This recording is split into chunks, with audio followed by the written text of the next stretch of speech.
Hello, welcome to Charter Local Edition Northwest. Today we're at the Spirit Mountain Casino in Grand Ronde, Oregon, and we're covering the Coastal Economic Summit. Thanks for watching. My name's Dana Cowley, and my guest today is Tillamook County Commissioner Mark LABHART. Thanks for joining us. Good morning. Glad to be here. You've had an instrumental role in fighting the fires that have been plaguing Oregon this summer. Yeah, it's pretty interesting, Dana. When fires get big like they are in Oregon and Washington right now, and we run out of resources because of the fires in California and Idaho, Oregon has been limited, both Oregon and Washington have been limited on the firefighting resources. So when that happens, I was asked by the state of Oregon to come up to the Northwest Command Center, which is located in Portland. And what we do up there is I work with the federal agencies and prioritize all the fires in Oregon and Washington. And this year we changed the priorities a little bit because it used to be firefighter safety, safety for houses and people, and then safety of infrastructure and protecting infrastructure. And then we used to talk about resource and meeting objectives. Because we have so many fires in Oregon and Washington right now, we've eliminated protecting the resource itself and just gone to life safety issues. And so what we do is we prioritize those fires in Oregon and Washington and redistribute what we call critical resources. Critical resources are like retardant bombers that you see flying over the fires, helicopters, engines, the hotshot crews, and we take those and we redistribute those around the landscape. And because we weren't getting any more resources from the rest of the nation because they're on fire too in Northern California and Idaho, we had to live with what we had. So we had to make some really tough decisions. For example, there's a fire that's burning up near Mount Adams right now.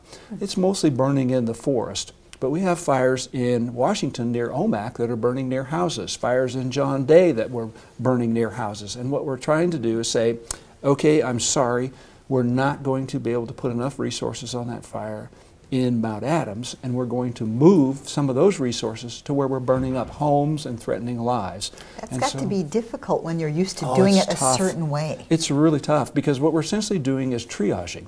We're saying this fire is more important than this fire because we're burning up homes and those kind of things.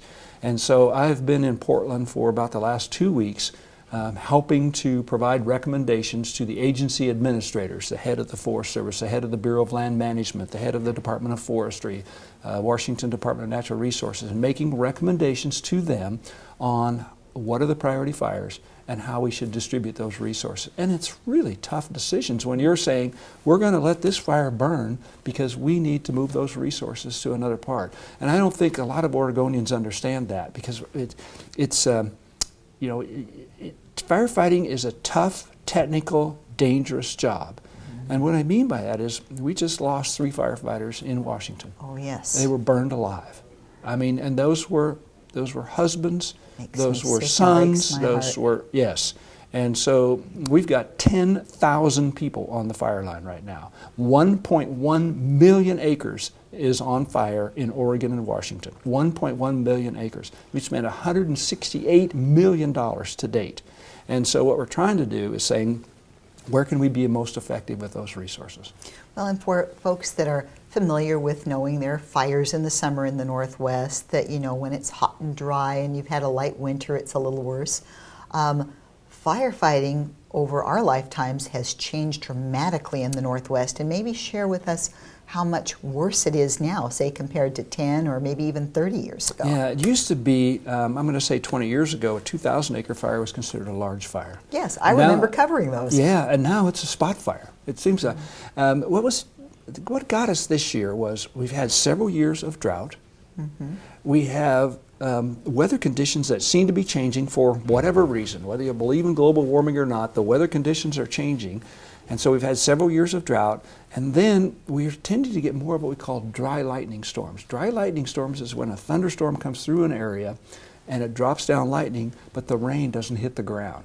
And so it essentially, these dry lightning storms, it's like throwing matches out of an airplane. They just start fires all over the place. And so these fires that hit Oregon and Washington a few weeks ago, those were from a dry lightning storm. And what made matters worse, Dana, was then we got a windstorm after that. So we had all this fire on the landscape, and we had these, what they call a cold front, which came through and produced 30 to 40 mile an hour winds. My brother lives in the little community of John Day.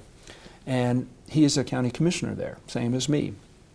And he said, Mark, it was absolute chaos trying to evacuate. Yes, there was people that were jumping in ponds.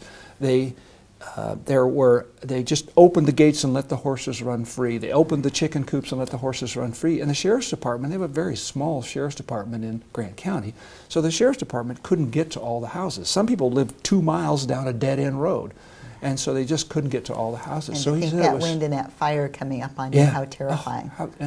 And thank goodness we didn't kill anybody there, because it was absolute chaos. Wow. So. Well, I wish you the best of luck with these efforts. Thank you. And you also are working on a resilience plan. Yes, the Oregon Resilience Plan. Now that is a plan that the governor has proposed, the legislature has approved. The Oregon Resilience Plan is how do we address another natural disaster, earthquakes and tsunamis. And we are well overdue for an earthquake and tsunami along our Pacific Coast shoreline from southern Oregon all the way to British California. And we are overdue for a magnitude 9 earthquake, which is a little bit greater than what they had in Japan. And so this Oregon Resilience Plan has a number of recommendations. There's over 130 recommendations in it on how we can make Oregon more resilient to earthquakes and tsunamis. I'll give you a couple examples. The current transportation system in Oregon, we have hundreds and hundreds of bridges that aren't to meet our current earthquake standards.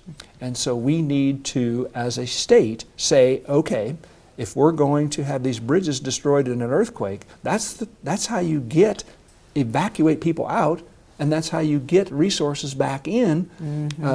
Food supplies, medical, all those kind of things. And so we need to retrofit these bridges. And that's one of the recommendations in the resilience plan, is to do that. We need to retrofit schools. You'd be amazed how many schools in Oregon don't meet current earthquake standards. And those are my grandchildren. Those are people's children that are in those schools. And I want to make sure that those schools are safe. And some people say, oh, it's just along the Oregon coast. It's going to affect all the way into the Willamette Valley. It won't be as bad in the Willamette Valley. It's going to affect Portland. It's going to affect Eugene. It's going to affect Salem.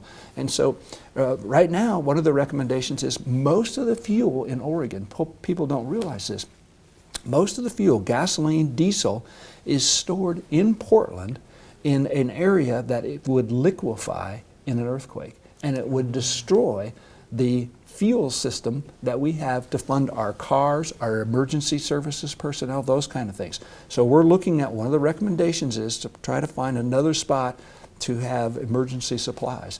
We're working with other counties. For an example, we have what we call a sister county relationship with Umatilla County. Tillamook County, Umatilla County.